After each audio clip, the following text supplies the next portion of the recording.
नमस्कार दोस्तों, आज हम जानेंगे रासायनिक उर्वरकों के इस्तेमाल से भूमि में वर्तमान समस्याएं क्या आ गई हैं।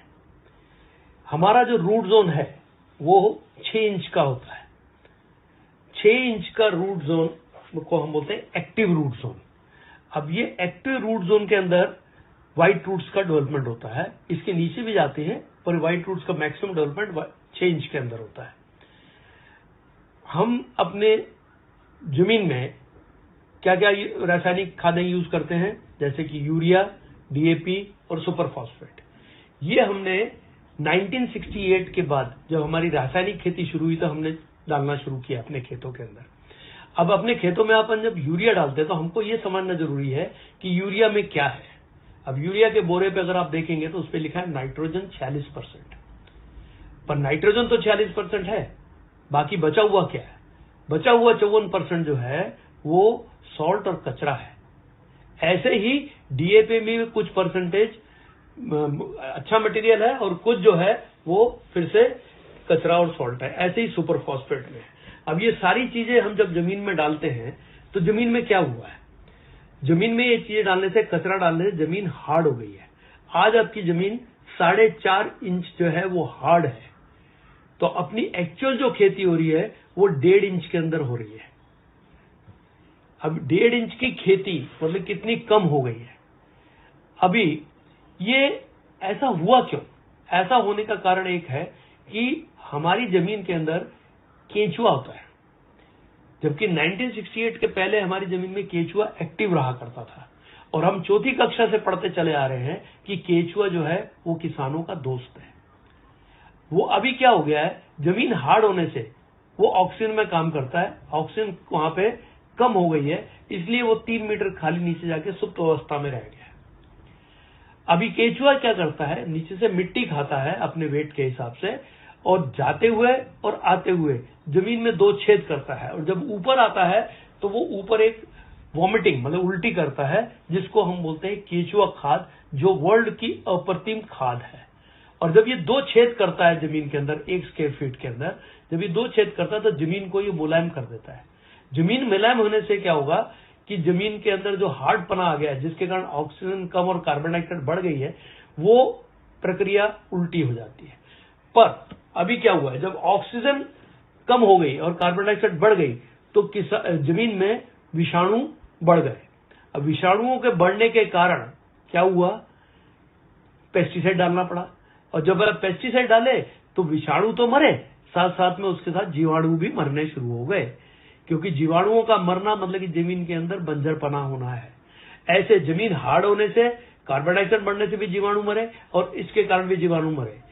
अभी 1 ग्राम मिट्टी में 20 करोड़ के ऊपर जीवाणु हुआ करते थे 1968 के पहले, और आज ये हालत है कि 1 ग्राम मिट्टी में 1 करोड़ के नीचे चले गए हैं, कहीं कहीं तो 1 लाख के नीचे भी चले गए।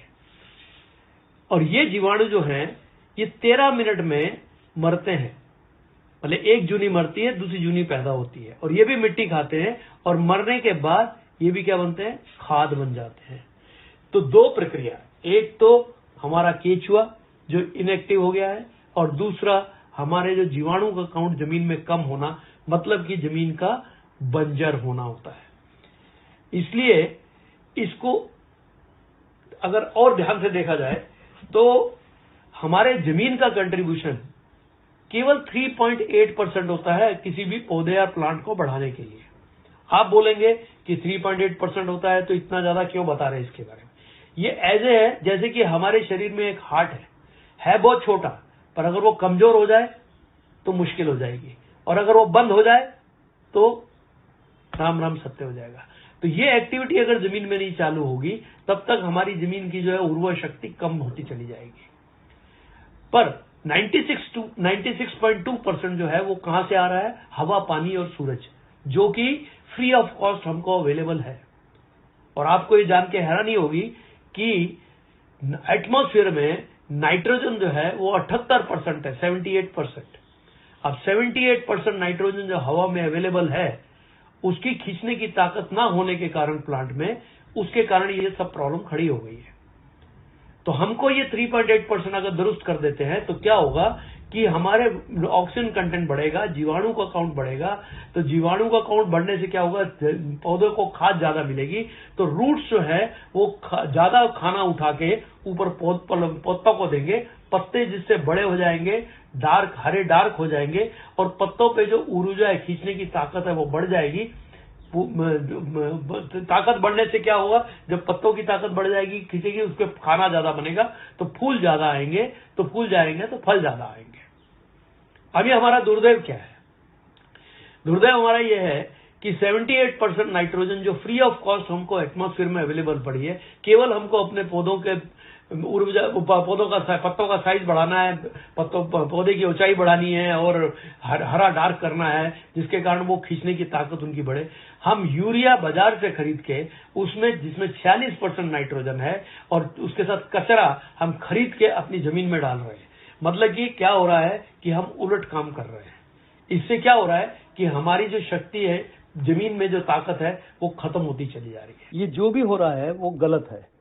इसलिए अगर हमारे जमीन अंदर व्हाइट रूट्स ज्यादा होंगे और हमारे यहाँ जीवाणु का काउंट ज्यादा होगा, तो खाद बनने की प्रक्रिया भी ज्यादा होगी, और उससे क्या होगा कि वो खाद जो है वहां से जो ट्रांसपोर्ट होगी प्लांट के ऊपर, तो पत्तों का साइज भी बड़ा हो जाएगा, पत्ते डार्क ग्रीन हो जाएंगे, पेड़ के ऊंचाई बढ़ जाएगी।